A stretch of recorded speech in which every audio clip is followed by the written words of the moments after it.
আল্লাহ তাআলা মুহাম্মদ সাল্লাল্লাহু আলাইহি ওয়াসাল্লামকে উপহার দিয়েছেন নামাজ 50 ওয়াক্ত। কত ওয়াক্ত?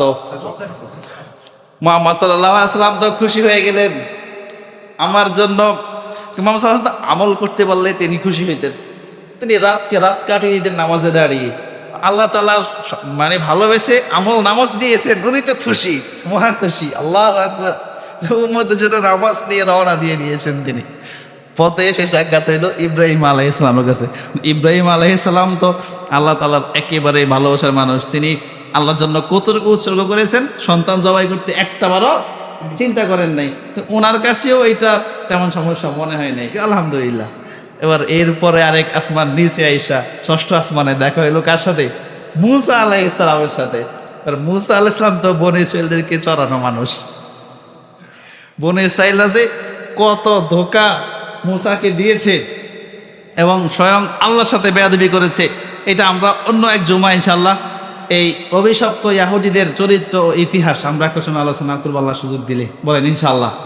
তখন এই বিস্তারিত শুনবো যে এই বনী ইসরাঈলরা, মূসা আলাইহিস সালামের জাতি, এরা কত নিকৃষ্ট, কত ধোঁকাবাজি এরা নবীর সাথে করেছে, স্বয়ং আল্লাহর সাথে করেছে, আল্লাহর সাথে বেয়াদবি করেছে। তো এদেরকে চড়ানো মানুষ মূসা তো বুঝছে যে মুহাম্মদ তুমি যে 50 ওয়াক্ত নিয়ে খুশিতে চলে যাচ্ছ, পরে কি হবে এটা তুমি চিন্তা করেছো? মুহাম্মদ সাল্লাল্লাহু আলাইহি ওয়াসাল্লামকে সুন্দর করে বুঝিয়ে সুঝিয়ে আল্লাহর কাছে আবার পাঠিয়ে দিলেন, যাও কমায়া নিয়ে আসো, কমায়া নিয়ে আসো। মুহাম্মদ সাল্লাল্লাহু আলাইহি ওয়াসাল্লাম আল্লাহর কাছে গিয়ে রিকোয়েস্ট করলেন, 5 ওয়াক্ত কমানো হলো। কয় ওয়াক্ত? আলহামদুলিল্লাহ। আবার চলে আসলেন মূসা, আবার পাঠিয়ে দিলেন, আবার 5 ওয়াক্ত কমালেন। আবারও মুহাম্মদ সাল্লাল্লাহু আলাইহি ওয়াসাল্লাম সন্তুষ্ট চিত্তে আলহামদুলিল্লাহ বলে আবার চলে আসেন। মূসা আবার পাঠিয়ে দেয়, আবার আসে, আবার পাঠিয়ে দেয়, আবার আসে। আল্লাহু আকবার। 9 বার। কয়বার? তাহলে 5 করে কমলে 9 বারে কত কমছে? 45 কমছে। আর আছে কত? মূসা আলাইহিস সালাম বলে, মুহাম্মদ এই 5 ওয়াক্ত তোমার উম্মত পড়বে না। আহারে, ওই মূসার কথাই তো আজকে বাস্তব। বলে এই 5 ওয়াক্ত তোমার উম্মতেরা পড়বে না, পড়তে পারবে না। তুমি আবার আল্লাহর কাছে যাও, আরো কিছু কমায় নিয়ে আসো, দেখো 1 ওয়াক্ত করা যায় কিনা। মুহাম্মদ সাল্লাল্লাহু আলাইহি ওয়াসাল্লাম বলে, ও আমার ভাই, এতবার আল্লাহর কাছে রিকোয়েস্ট করেছি, আল্লাহ প্রত্যেকবার আমার রিকোয়েস্ট রেখেছে। আর আমার আল্লাহর কাছে যাইতে লজ্জা হয়, আমি আর আল্লাহর কাছে যাই না। আমি দোয়া করি আমার উম্মতরা যেন এই 5 ওয়াক্ত নামাজের ইহতিমাম করে। আল্লাহ তাআলা এই নামাজকে 5 ওয়াক্ত করার পরে মুহাম্মদ সাল্লাল্লাহু আলাইহি ওয়াসাল্লাম এবার 5 ওয়াক্ত নিয়ে এসেছেন। আবার সাথে সুসংবাদ দিয়ে দিলেন, মুহাম্মদকে শোনো, আমি যে 50 ওয়াক্ত দিয়েছি, আমি তো রব, আমি যা বলি ওটাই কথা। কিয়ামত হয়ে যাবে, আমার কথার কোনো পরিবর্তন হবে না। যদিও আমি কমিয়ে দিয়েছি, তবে শোনো, যদি তোমার উম্মত 5 ওয়াক্ত নামাজ আন্তরিকতার সাথে, ইহতিমামের সাথে পড়ে, তাহলে আমি তাকে 50 ওয়াক্ত নামাজের সওয়াব দিয়ে দিব। আজকের পবিত্র জুমায় আগত সম্মানিত মুসল্লিয়ান ইকরাম, আমরা সর্বপ্রথম মহান রব্বুল আলামিনের দরবারে প্রাণ ভরে শুকরিয়া আদায় করব, এজন্য যে তিনি আমাদেরকে দয়া করে, মায়া করে, ভালোবেসে দুনিয়ার সকল ব্যস্ততা থেকে ফারেক করে, আমাদের হায়াতকে দীর্ঘ করে, আমাদেরকে সুস্থ রেখে, তার ডাকে সাড়া দিয়ে পবিত্র জুমআর নামাজ আদায়ের উদ্দেশ্যে মসজিদে আগে আগে এসে কিছু কথা বলার এবং শোনার সুযোগ করে দিয়েছেন। সেজন্য আমরা আমাদের হৃদয়ের সব আবেগ, অনুভূতি, ভালোবাসা উজাড় করে প্রাণ ভরে শুকরিয়া আদায় করি, আলহামদুলিল্লাহ। সম্মানিত উপস্থিতি, আমরা গত জুমায় রাসূল সাল্লাল্লাহু আলাইহি ওয়াসাল্লামের জীবনের অসংখ্য মুজিজার মধ্য থেকে উল্লেখযোগ্য একটি মুজিজা মেরাজ তথা ঊর্ধ্ব জগতে গমন, আল্লাহ তাআলার সাথে সাক্ষাৎ, এই বিষয়ে কথা শুনছিলাম।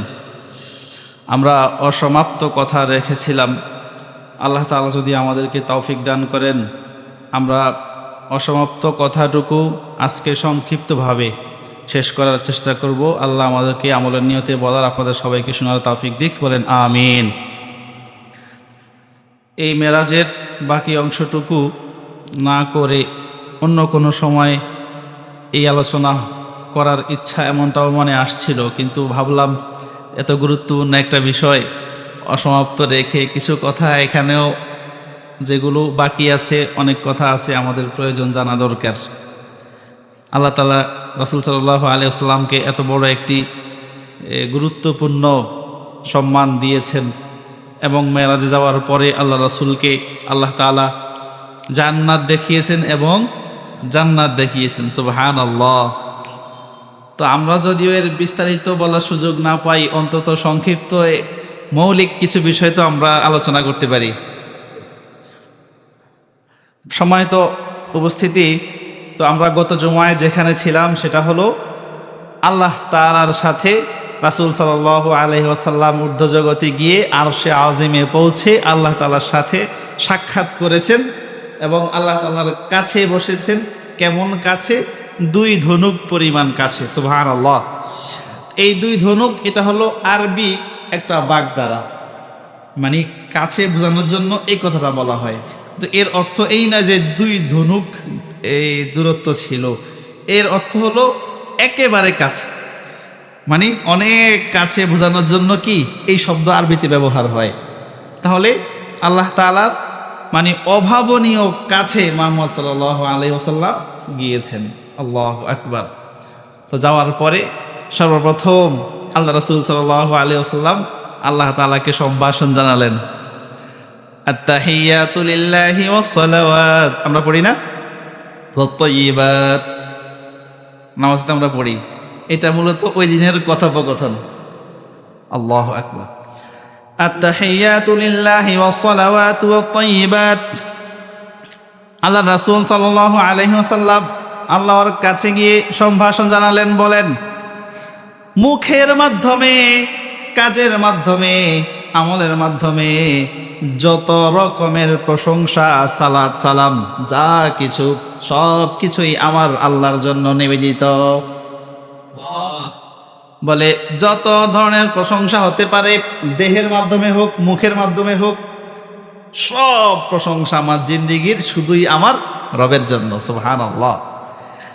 এবার আল্লাহ তাআলা মুহাম্মদ সাল্লাল্লাহু আলাইহি ওয়াসাল্লামকে উদ্দেশ্য করে বলে, আসসালামু আলাইকা আইয়ুহান নবী ওয়া রাহমাতুল্লাহি ওয়া বারাকাতুহু। আল্লাহু আকবার। বলে ওগো নবী, আপনার উপরে আমার রহমত, বরকত, সালাম, শান্তি বর্ষিত হোক। কার উপরে? আপনার উপরে। এবার মুহাম্মদ সাল্লাল্লাহু আলাইহি ওয়াসাল্লাম তিনি তো উম্মতের দরদি ছিলেন। মুহাম্মদ সাল্লাল্লাহু আলাইহি ওয়াসাল্লাম আল্লাহর এই সালাম, এই স্বাগত শুধু নিজের পক্ষ থেকে গ্রহণ করেন নাই, উত্তরে তিনি বলেন আসসালামু আলাইনা ওয়া আলা ইবাদিল্লাহিস সালিহিন। বলে এই যে আপনার সালাত, সালাম, শান্তি, রহমত, বরকত, এই সবগুলো শুধু আমার জন্য কেন, আমার সৎ উম্মত যারা রয়েছে, আমলে সলেহ যারা করে, সলেহীন বান্দা যারা রয়েছে, এই ঈদের সবার উপরে এবং আমার উপরে আপনার এই রহমত, বরকত, এইগুলো সব। তাহলে স্বয়ং আল্লাহর কাছে গিয়ে আল্লাহর এই সাদর সম্ভাষণটাও মুহাম্মদ নিজের জন্য গ্রহণ করেননি, বরং তারা সলেহীন বান্দা সবার পক্ষ থেকে গ্রহণ করেছেন। সুবহানাল্লাহ। মুহাম্মদ সাল্লাল্লাহু আলাইহি ওয়াসাল্লাম আমাদেরকে কত ভালোবাসেন। বলে একটা দোয়া মুহাম্মদকে দেওয়া হয়েছে, এই দোয়াটা কবুল হবে। সব নবীকে এমন একটা একটা দোয়া দেওয়া হয়েছিল। ঈসা আলাইহিস সালাম দোয়া করেছে, আল্লাহ আমি যেন মুহাম্মাদের উম্মত হতে পারি। আল্লাহ ঈসা আলাইহিস সালামের এই দোয়া কি করেছেন? কবুল করেছেন। প্রত্যেক নবীর এমন কিছু দোয়া ছিল, আদম আলাইহিস সালাম আল্লাহর কাছে ক্ষমা চেয়ে দোয়া করেছেন, এটা আল্লাহ কবুল করেছেন। মুহাম্মদ সাল্লাল্লাহু আলাইহি ওয়াসাল্লাম একটা দোয়া দিয়েছেন, আল্লাহ বলে আপনি যা বলবেন, যেভাবে বলবেন, ওই দোয়াটা ওইভাবেই কবুল হবে। সুবহানাল্লাহ।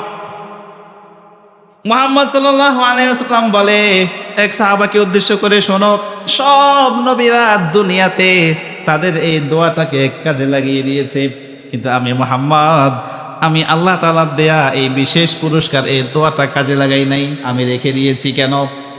বলে কাল কিয়ামতের ময়দানে আমার উম্মতেরা যখন বিপদে পড়ে যাবে, সবাই পেরেশান হয়রান হয়ে যাবে, ওই বিপদের মুহূর্তে আমি আমার উম্মতের জন্য এই দোয়াটা কাজে লাগাবো।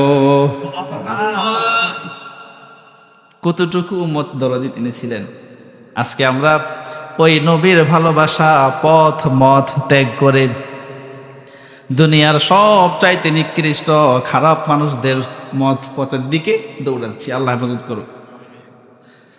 প্রিয় ভাইয়েরা, যাই হোক, তো আল্লাহ তাআলা কাছে গিয়ে মুহাম্মদ সাল্লাল্লাহু আলাইহি ওয়াসাল্লাম আমাদের পক্ষ থেকে সম্ভাষণ কি করেছেন? গ্রহণ করেছেন। কথা সংক্ষেপ করতে হবে। এবার ওখানে কিছু ভুল কথা গত জুমায় বলেছিলাম যে এই কথাগুলো আসলে কোরআন হাদিসের ভিত্তি নাই, এত বাড়তি কথা এটা আমাদের বলার প্রয়োজন নাই। এই যে কত হাদিস কোরআন আয়াত বলতেছি আল্লাহ রাসূলের সম্মান, এগুলো আল্লাহ দিয়েছেন, এগুলা বলেই তো শেষ করা যায় না, আবার বানিয়ে বানিয়ে বলার কি প্রয়োজনটা আছে? প্রিয় ভাইয়েরা, তো ওই বাড়তি কথাগুলো আমরা বলবো না ইনশাআল্লাহ। আল্লাহ তাআলা মুহাম্মদ সাল্লাল্লাহু আলাইহি ওয়াসাল্লামকে পুরস্কার স্বরূপ নামাজ দিয়েছেন। কি দিয়েছেন? তাহলে নামাজ শুধু ফরজ ইবাদত আল্লাহ তাআলার পক্ষ থেকে নির্ধারিত করে দেওয়া হয়েছে, এইটুকু শেষ না, বরং মুমিন বান্দাদের প্রতি আল্লাহ তাআলার ভালোবাসার নিদর্শন এই পুরস্কার। আপনাকে যদি আপনার কোনো ভালোবাসার মানুষ কোনো পুরস্কার দেয়, আপনি কত যত্ন করে এটাকে রাখেন শোকেসের ভিতরে, যত্ন করে একেবারে মৃত্যুর আগ পর্যন্ত কিছু প্রিয় প্রিয় উপহার মানুষের শোকেসে থাকে না? থাকে না? থাকে। তাহলে যদি আপনার প্রিয় মানুষের দেয়া উপহারকে এত যত্ন করে রাখেন, রব আপনার জন্য আমার জন্য মুহাম্মদ সাল্লাল্লাহু আলাইহি ওয়াসাল্লামের কাছে সরাসরি আসমানে নিয়ে সাক্ষাৎ করে এই উপহারটুকু দিয়েছেন, তাহলে শুধু এটা আল্লাহর আদেশ হিসাবে নয়, বরং উপহার হিসাবেও তো এটাকে আমরা সম্মান করা উচিত। আল্লাহ তাআলা মুহাম্মদ সাল্লাল্লাহু আলাইহি ওয়াসাল্লামকে উপহার দিয়েছেন নামাজ 50 ওয়াক্ত। কত ওয়াক্ত? মুহাম্মদ সাল্লাল্লাহু আলাইহি ওয়াসাল্লাম তো খুশি হয়ে গেলেন আমার জন্য। মুহাম্মদ সাল্লাল্লাহু আলাইহি ওয়াসাল্লাম আমল করতে পারলে তিনি খুশি হইতেন, তিনি রাতকে রাত কাটিয়ে দিতেন নামাজে দাঁড়িয়ে। আল্লাহ তাআলা মানে ভালোবেসে আমল নামাজ দিয়েছেন, উনি তো খুশি, মহা খুশি। আল্লাহু আকবার। উম্মতের জন্য নামাজ নিয়ে রওনা দিয়ে দিয়েছেন তিনি। পথে এসে সাক্ষাৎ হইল ইব্রাহিম আলাইহিস সালামের কাছে। ইব্রাহিম আলাইহিস সালাম তো আল্লাহ তাআলার একেবারে ভালোবাসার মানুষ, তিনি আল্লাহর জন্য কতটুকু উৎসর্গ করেছেন, সন্তান জবাই করতে একটা বারও চিন্তা করেন নাই। তো ওনার কাছেও এটা তেমন সমস্যা মনে হয় নাই, আলহামদুলিল্লাহ। এবার এরপরে আরেক আসমান নিচে আইসা 6ষ্ঠ আসমানে দেখা হইলো কার সাথে? মূসা আলাইহিস সালামের সাথে। আর মূসা আলাইহিস সালাম তো বনী ইসরাঈলদেরকে চড়ানো মানুষ। বনী ইসরাঈলরা যে কত ধোঁকা মূসাকে দিয়েছে এবং স্বয়ং আল্লাহর সাথে বেয়াদবি করেছে, এটা আমরা অন্য এক জুমা ইনশাআল্লাহ এই অভিশপ্ত ইয়াহুদীদের চরিত্র ইতিহাস আমরা একটা সময় আলোচনা করবো, আল্লাহ সুযোগ দিলে, বলেন ইনশাআল্লাহ। তখন এই বিস্তারিত শুনবো যে এই বনী ইসরাঈলরা, মূসা আলাইহিস সালামের জাতি, এরা কত নিকৃষ্ট, কত ধোঁকাবাজি এরা নবীর সাথে করেছে, স্বয়ং আল্লাহর সাথে করেছে, আল্লাহর সাথে বেয়াদবি করেছে। তো এদেরকে চলানো মানুষ মূসা তো বুঝছে যে মুহাম্মদ তুমি যে 50 ওয়াক্ত নিয়ে খুশিতে চলে যাচ্ছ, পরে কি হবে এটা তুমি চিন্তা করেছো? মুহাম্মদ সাল্লাল্লাহু আলাইহি ওয়াসাল্লামকে সুন্দর করে বুঝিয়ে সুঝিয়ে আল্লাহর কাছে আবার পাঠিয়ে দিলেন, যাও কমায়া নিয়ে আসো, কমায়া নিয়ে আসো। মুহাম্মদ সাল্লাল্লাহু আলাইহি ওয়াসাল্লাম আল্লাহর কাছে গিয়ে রিকোয়েস্ট করলেন, 5 ওয়াক্ত কমানো হলো। কয় ওয়াক্ত? আলহামদুলিল্লাহ, আবার চলে আসলেন। মূসা আবার পাঠিয়ে দিলেন, আবার 5 ওয়াক্ত কমালেন। আবারও মুহাম্মদ সাল্লাল্লাহু আলাইহি ওয়াসাল্লাম সন্তুষ্ট চিত্তে আলহামদুলিল্লাহ বলে আবার চলে আসেন। মূসা আবার পাঠিয়ে দেয়, আবার আসে, আবার পাঠিয়ে দেয়, আবার আসে। আল্লাহু আকবার, 9 বার। কয়বার? তাহলে 5 করে কমলে 9 বারে কত কমছে? 45 কমছে। আর আছে কত? মূসা আলাইহিস সালাম বলে, মুহাম্মদ এই 5 ওয়াক্ত তোমার উম্মত পড়বে না। আহারে, ওই মূসার কথাই তো আজকে বাস্তব। বলে এই 5 ওয়াক্ত তোমার উম্মতেরা পড়বে না, পড়তে পারবে না। তুমি আবার আল্লাহর কাছে যাও, আরো কিছু কমায় নিয়ে আসো, দেখো তুই এক ওয়াক্ত করা যায় কিনা। মুহাম্মদ সাল্লাল্লাহু আলাইহি ওয়াসাল্লাম বলে, ও আমার ভাই, এতবার আল্লাহর কাছে রিকোয়েস্ট করেছি, আল্লাহ প্রত্যেকবার আমার রিকোয়েস্ট রেখেছে। আর আমার আল্লাহর কাছে যাইতে লজ্জা হয়, আমি আর আল্লাহর কাছে যাই না। আমি দোয়া করি আমার উম্মতরা যেন এই 5 ওয়াক্ত নামাজের ইহতিমাম করে। আল্লাহ তাআলা এই নামাজকে 5 ওয়াক্ত করার পরে মুহাম্মদ সাল্লাল্লাহু আলাইহি ওয়াসাল্লাম এবার 5 ওয়াক্ত নিয়ে এসেছেন। আবার সাথে সুসংবাদ দিয়ে দিলেন, মুহাম্মদকে শোনো, আমি যে 50 ওয়াক্ত দিয়েছি, আমি তো রব, আমি যা বলি ওটাই কথা, কিয়ামত হয়ে যাবে, আমার কথার কোনো পরিবর্তন হবে না। যদিও আমি কমিয়ে দিয়েছি, তবে শোনো, যদি তোমার উম্মত 5 ওয়াক্ত নামাজ আন্তরিকতার সাথে ইহতিমামের সাথে পড়ে, তাহলে আমি তাকে 50 ওয়াক্ত নামাজের সওয়াব দিয়ে দিব। আর উম্মত এই 5 ওয়াক্ত নামাজের ইহতিমাম করে, এ না করলে কি আযাব আল্লাহ রাসূলকে এটাও দেখাই আছে, জাহান্নামে দেখাইছিল না, এটাও দেখাইছে, আমরা বলবো ইনশাআল্লাহ। এবার মুহাম্মদ সাল্লাল্লাহু আলাইহি ওয়াসাল্লাম এই 5 ওয়াক্ত নামাজ নিয়ে, এই নামাজের সাথে এই পুরস্কার নিয়ে, এই সুসংবাদ নিয়ে চলে এসেছেন।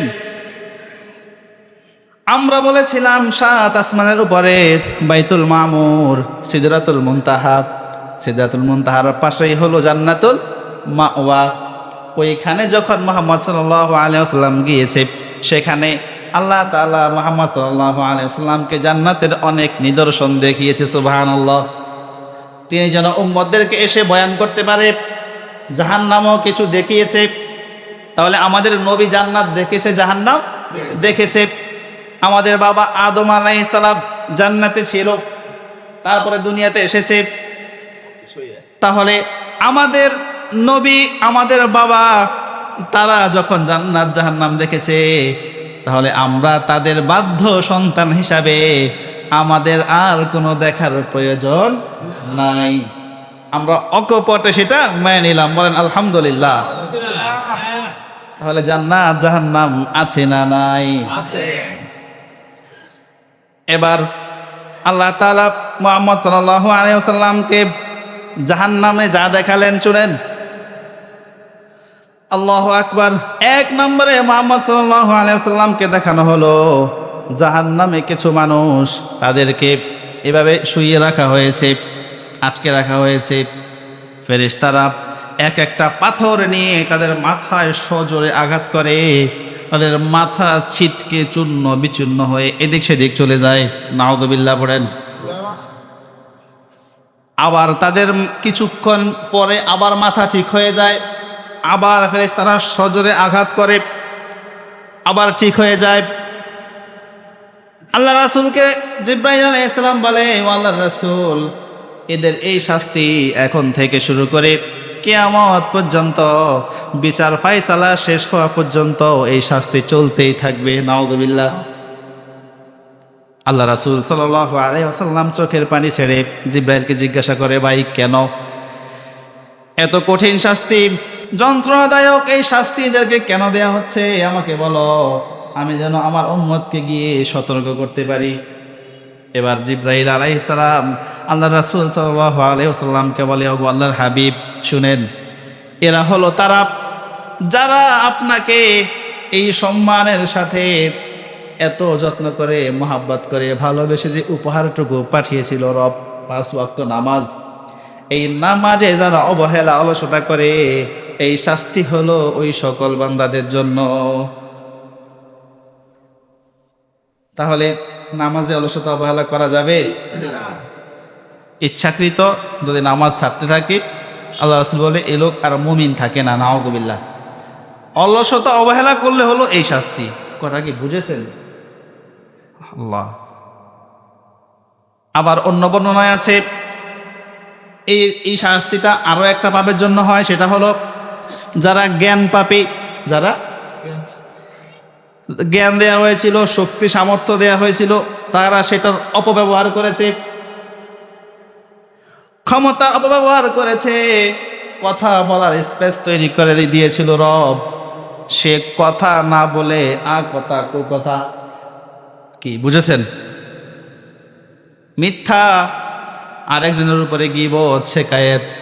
এবং রব তাকে চোখ দিয়েছিল, ভালোটা সে দেখে নাই, কান দিয়েছিল, ভালোটা শুনে নাই। রব তাকে মেধা দিয়েছিল, মেধা। এই মেধা দিয়ে যত কুকর্ম করা যায় এগুলোই সে ভেবেছে, ভালোটা ভাবে নাই, ভালোটা শুনেও নাই, ভালোটার কাছেও যায় নাই। এমন জ্ঞান পাপী যারা, বলে তাদেরকেও এরকম শাস্তি দেয়া হবে। এদের জন্য আরো বড় বড় শাস্তি। আল্লাহ তাআলা বলে, ওয়ানাহশুরুহুম ইয়াওমাল কিয়ামাতি আলা ওয়ুজুহিহিম উমিয়া ওয়া বুকমা ওয়া সুম্মা। শোনো, এমন জ্ঞান পাপী যারা সত্যটা জেনেও মানুষকে ভুলটা বলে, মিথ্যাটা বলে, ভালোটা জেনে বুঝে তারা উল্টোটা করে, বলে এদের জন্য আরো শাস্তি হলো, এদেরকে কিয়ামতের ময়দানে যেমন উল্টো করেছে এভাবে উল্টো করে উঠানো হবে। মাথা থাকবে নিচের দিকে, এদের পা থাকবে উপরের দিকে। নাউযুবিল্লাহ। এভাবেই তারা হাঁটবে। শুধু এইটুকু শেষ, আবার বলে উমিয়া ওয়া বুকমা ওয়া সুম্মা, এদেরকে আমি বোবা, অন্ধ, বধির করে উঠাবো। এই মুখ দিয়ে ভালো কথা বলো নাই, আদেশ নিষেধ করা নাই, বোবা করে দিয়েছে, অন্ধ করে দিয়েছে। চোখ দিয়ে তুমি ভালোটা কেন দেখলা না, কান দিয়ে কেন ভালোটা শুনলা না, বধির করে দিয়েছে। এমন অন্ধ, বোবা, বধির করে পা উপরের দিকে দিয়ে মাথা নিচের দিকে দিয়ে এদেরকে উঠানো হবে। আল্লাহ আমাদেরকে ক্ষমা করুক, বলেন আমিন। 2 নম্বরে দেখানো হয়েছে কিছু মানুষকে রক্তের নদীতে শুধু সাঁতরায়, তারা একটু কুলে আসতে চায়, কিন্তু ফেরেশতারা পাথর নিয়ে দাঁড়িয়ে রয়েছে। যখন কাছে আসতে চায় তখনই ফেরেশতারা তাদেরকে পাথর ছুঁড়ে মারে, আবার তাদেরকে ছিটকে মাঝখানে ফেলে দেয়া হয়। এইভাবে তারা করতেছে এবং তাদেরকে পাথর গিলানো হচ্ছে, পাথরকে গিলানো হচ্ছে। আর এই নদীর কাছে আসতে চাইলে এদেরকে আবার ছিটকে কোথায়, মাঝখানা দিয়ে দেওয়া হয়। এভাবে একদম কিয়ামত পর্যন্ত এই শাস্তি চলবে। আরেক বর্ণনায় আছে পেট, এই লোকদের মানে একই পাপের জন্য এই 2 রকম শাস্তি, 2টা শাস্তি বলতেছি। বলে পাহাড়ের চেয়েও বড় এদের পেট, এত বড় করে দেয়া হবে। এই পেটের ভিতরে কি থাকবে? বলে শুধুই আগুনের কুণ্ডলী, এই পুরা পেট ভর্তি করা হবে আগুন দিয়ে। নাউযুবিল্লাহ। আল্লাহ রাসূল সাল্লাল্লাহু আলাইহি ওয়াসাল্লাম জিবরাইলকে জিজ্ঞাসা করে, ভাই এই শাস্তি কেন, এদের কি হয়েছে?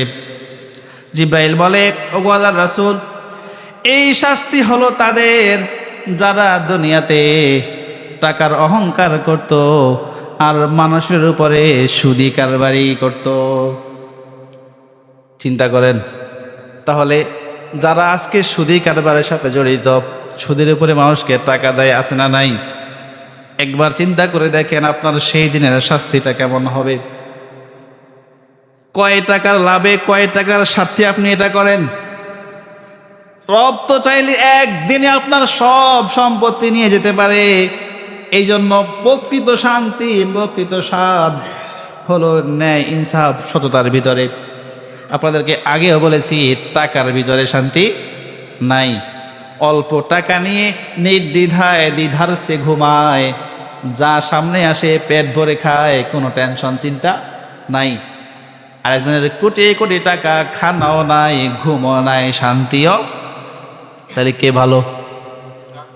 যার টাকা নাই সে ভালো না? সহজ উত্তর। আপনি মনে করেছেন শুধু টাকা টাকা শান্তি, হায় হায়। এরপরে আল্লাহ রাসূলকে দেখানো হয়েছে কিছু মানুষ, তাদের নখ বড় বড় পিতলের, কিসের? এই নখগুলো দিয়ে তাদের চেহারাকে খামচায়, চেহারাকে লন্ডভন্ড করে দেয়, খামচে ছিঁড়ে ফিরে চেহারাকে নষ্ট করে। এদের চেহারা আবার ভালো হয়ে যায়, আবার এরা এরকম করে, আবার ভালো হয়, আবার করে, আবার ভালো হয়, আবার করে। এভাবে কতদিন? বলে কিয়ামত পর্যন্ত এই শাস্তি চলতেই থাকবে। এবার কিয়ামতের পরে বিচার ফায়সালা হওয়ার পরে কি হবে? যেহেতু জাহান্নামের শাস্তি সে পাচ্ছে, সে জাহান্নামে যাবে, ধরে নেওয়া যায়। তাহলে কিয়ামত পর্যন্ত এই শাস্তি আপনার চলবে, বিচারের পরে আবার জাহান্নামে যেতে হবে। হায় হায়, শাস্তির কোনো শেষ নাই, শাস্তির পরে শাস্তি।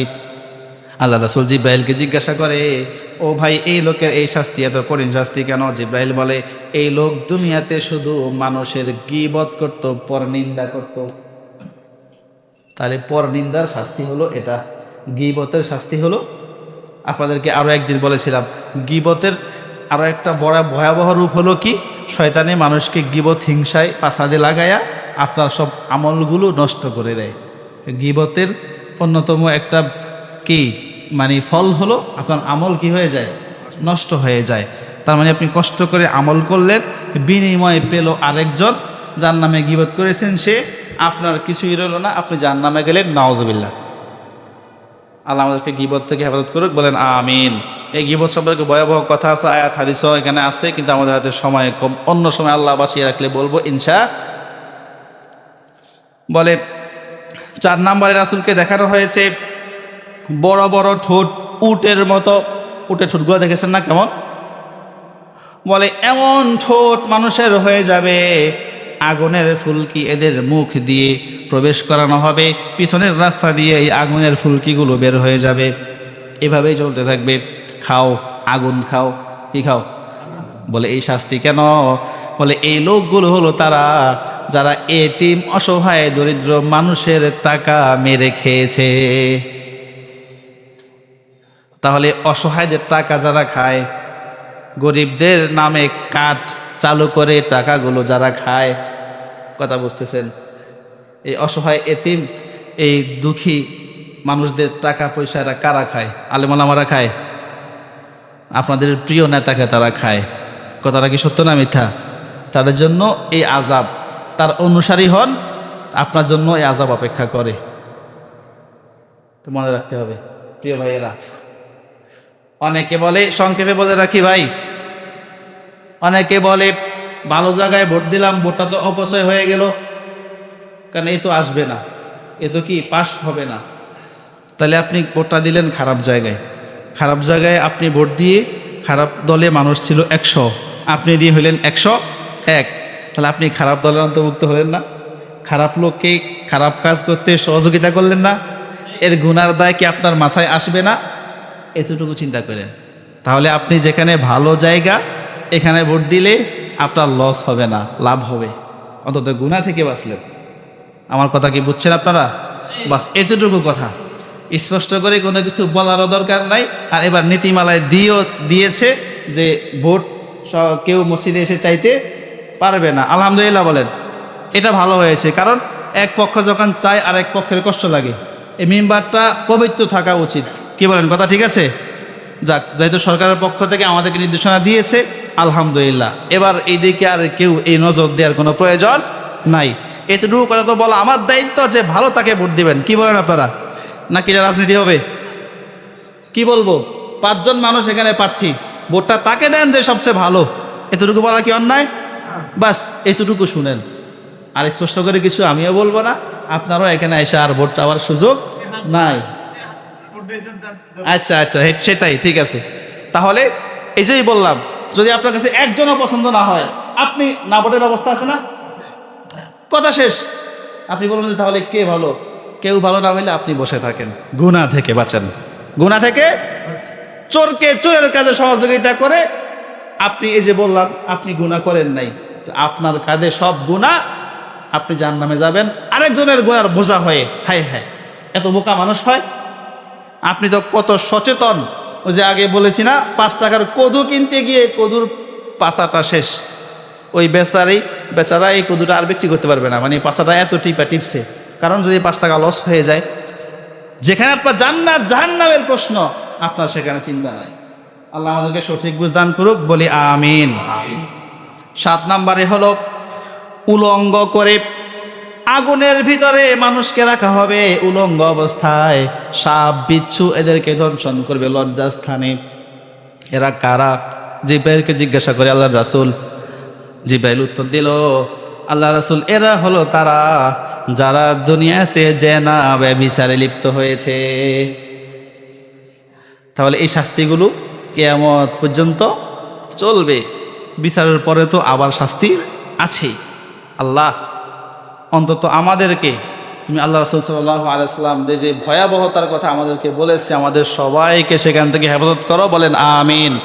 আমরা যে যে জায়গাতে বুঝি না, আমরা ভুলবশত করি, না বুঝে করি, আল্লাহ সেগুলো থেকেও তুমি তোমার ক্ষমতায় আমাদেরকে ফিরাও, বলেন আমিন। সংক্ষেপে বলি, জান্নাতে কি দেখেছেন? জান্নাত নিয়ে আমরা স্বতন্ত্র বিস্তারিত আলোচনা করব, বলেন ইনশাআল্লাহ। জান্নাতের নিয়ামত বর্ণনা করে শেষ করার মতো না, শাস্তিগুলো একটু শুনলাম, এবার আশ্বাস, আশা নিয়ে তো আমাদেরকে যেতে হবে। যদি আমরা ভালো করতে পারি, যে অন্যায়ের কথা বললাম ফিরে থাকতে পারি, আমাদের জন্য সুসংবাদ আছে না নাই?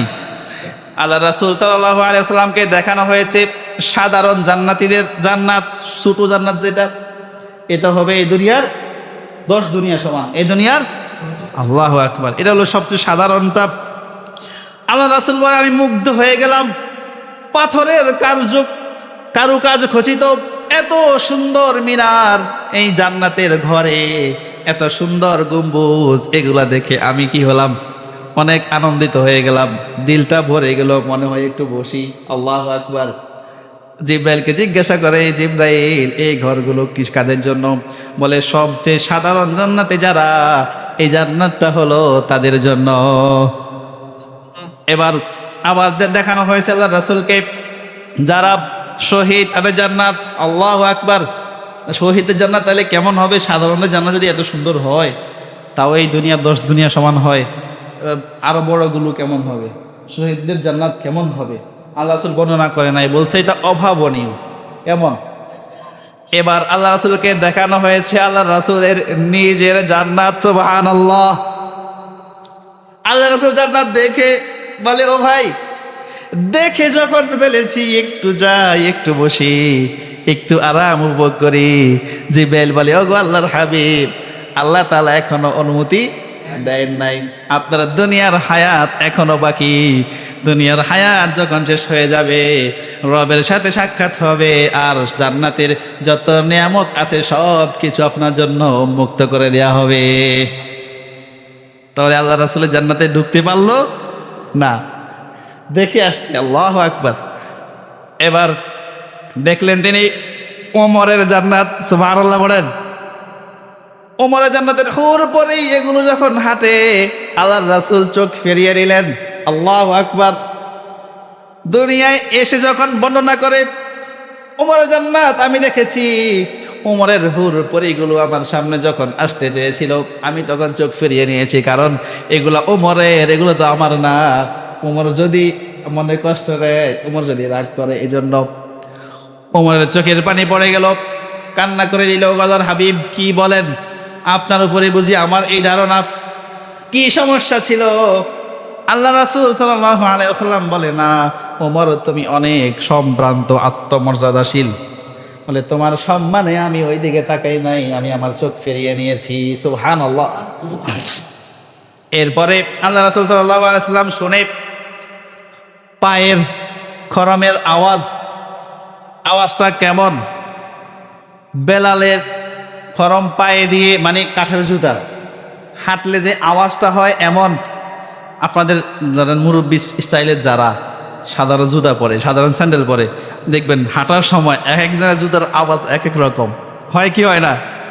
হ্যাঁ, মুরব্বীরা যখন হাঁটে, এক একজনের জুতার আওয়াজ কি এক এক রকম। অনেক সময় ধারণা করা যায় বোধহয় মুখে আসতেছে। আপনাদের ঘরে বা বাড়িতে মুরব্বী আছে ধরেন 5 জন, তা আপনারা আসার সময় আওয়াজ বুঝা অনেক সময় বলেন যে অমুকে আসতেছে, ঠিক না? আল্লাহু আকবার। জান্নাতের এই আওয়াজ দেখে আল্লাহ রাসূল সাল্লাল্লাহু আলাইহি ওয়াসাল্লামের সন্দেহ হয়েছে, এটা বোধহয় আমার বেলালের আওয়াজ। জিব্রাইলকে জিজ্ঞাসা করে, ও ভাই জিব্রাইল, এই আওয়াজটা আছে কিসের? এই আওয়াজটা কার বলো?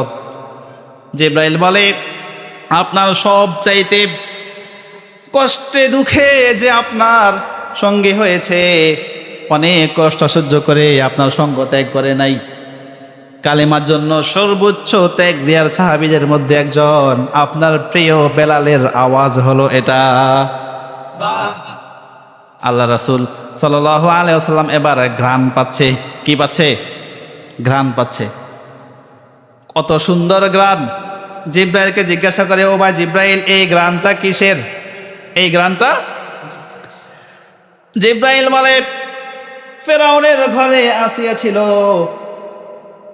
ওই ফেরাউনের দাসীর মধ্যে খেদমতের জন্য একজন ছিল, ফেরাউনের মেয়ের বান্দি, তার খেদমত করত।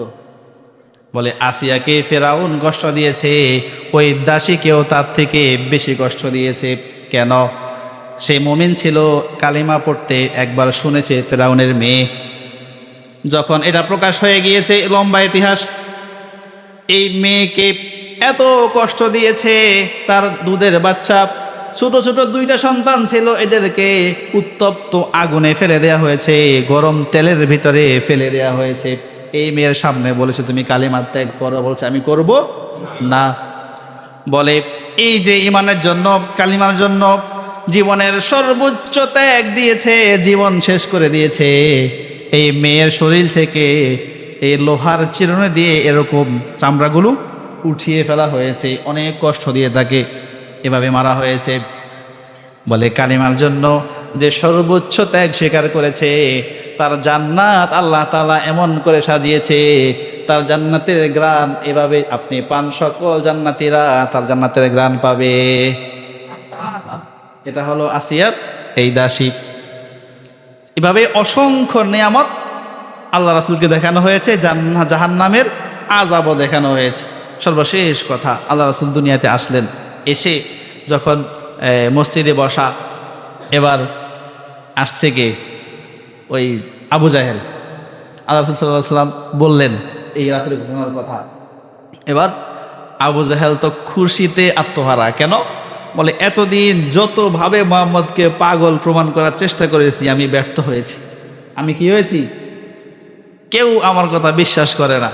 তো আজকে তো একটা চমৎকার কথা পাইছি, এই কথা কোনো গাজা করে বিশ্বাস করবে না। এবার আবু জাহেল হাইটা সবাইকে ডাকতে লাগলো, বলতে লাগলো, মিছিল দেওয়া শুরু করলো। বলে যে, আমার পক্ষের লোকদেরকে ডাকার আগে মুহাম্মদের সঙ্গীদেরকে ডাকো, তারাই আজকে মুহাম্মদকে পাগল বলবে। নাউযুবিল্লাহ। ডাকা শুরু করলো ওমরকে, ডাকা শুরু করলো আবু বকরকে। আবু বকরকে যখন ডাকা হলো, আবু জাহেলকে বলে, তুমি কি বলো? মুহাম্মদকে এই কথা বলেছে, এই এক রাতে বাইতুল মাকদাস গেছে? হ্যাঁ বলেছে। আবার আরশে গেছে? হ্যাঁ। বলে, আবার দুনিয়াতে আসছে? হ্যাঁ। মানে কি বলে? আবু জাহেল তো খুব আগ্রহের সাথে বলে, হ্যাঁ হ্যাঁ, মানে একটু পরেই হয়তো এই উত্তরটা আসবে যে না, আমি বিশ্বাস করি না। এই আশায় কি করে, মানে খুব আগ্রহের সাথে বলে হ্যাঁ। সর্বশেষ আবু বকর বলে, শোনো, যে মুহাম্মদ এই কথা বলে থাকে, আল্লাহর কসম এটা এক বিন্দুও মিথ্যা হতে পারে না।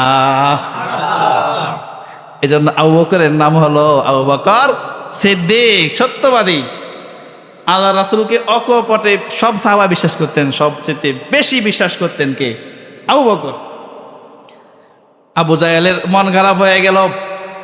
এবার হাউ মাউ কাউ সবাইকে ডেকে নিয়ে আসলো, দে ধরা দিমু মুহাম্মদকে আজকা। বেটা আবু বকরকে যেহেতু কি ভুল প্রমাণ করতে পারলামই না, সবার সামনে প্রমাণ করে দিব। এটা কি ফাজলামি কথা নাকি? এক রাতে বাইতুল মাকদাস গেল, আকাশে গেল, আবার চলে আসলো, আবার এখানে নামাজও পড়লো, আমাদের সামনে বৈশাও আছে। তো এবার যখন জিজ্ঞাসা করবো বাইতুল মাকদাসে কি কি দেখছো, তখন তো আর বলতে পারবে না, তখন এবার ধরা খাবে। সবাইকে ডাকা হলো, সবার সামনে আল্লাহ রাসূলকে জিজ্ঞাসা করে আবু জাহেল, অন্যান্য যারা ছিল সঙ্গভঙ্গ সবাই বলে, শোনো, বলো তো বাইতুল মাকদাসে তুমি গিয়েছ, সেখানে মসজিদের জানালা কয়টা, দরজা কয়টা, ছাদ কেমন, গম্বুজ কয়টা, আশপাশে কি কি দেখেছ? আচ্ছা, ওখানে আল্লাহ রাসূল গিয়ে নামাজ পড়েছে, কি গিয়ে গুনছে যে এখানে জানালা কয়টা, দরজা কয়টা, এই গম্বুজ কয়টা, পিলার কয়টা, এগুলো গুনেছে? এখন জিজ্ঞাসা করে কি, বলো পিলার কয়টা, ছাদ কয়টা, গম্বুজ কয়টা, দরজা কয়টা, জানালা কয়টা? আল্লাহু আকবার। আল্লাহ তাআলা সাথে সাথে জিব্রাইলকে পাঠিয়ে দিলেন। জিব্রাইল এসে বাইতুল মাকদাসটাকে নিয়ে আল্লাহ রাসূলের সামনে ধরে। আল্লাহ রাসূল দেখে দেখে বলে, জানালা এটা, দরজা এটা, পিলার এটা, এটা এখানে, ওইটা ওখানে। আল্লাহু আকবার। তার সব চেষ্টা ব্যর্থ হয়ে গেল। যাদেরকে ভুল প্রমাণ করার জন্য নিয়ে আসলো, এরাও সবাই এই কথা জল্পনা কল্পনায় একটা সময় মুমিন হয়ে গেল। আল্লাহ রাসূল বলেছে, তোমাদের একটা কাফেলা গিয়েছে, দেখবা এদের একটা উট হারায় গেছে, তারা এই আগামী পরশু আসবে, জিজ্ঞাসা করিও পানি শেষ হয়ে গেছিল।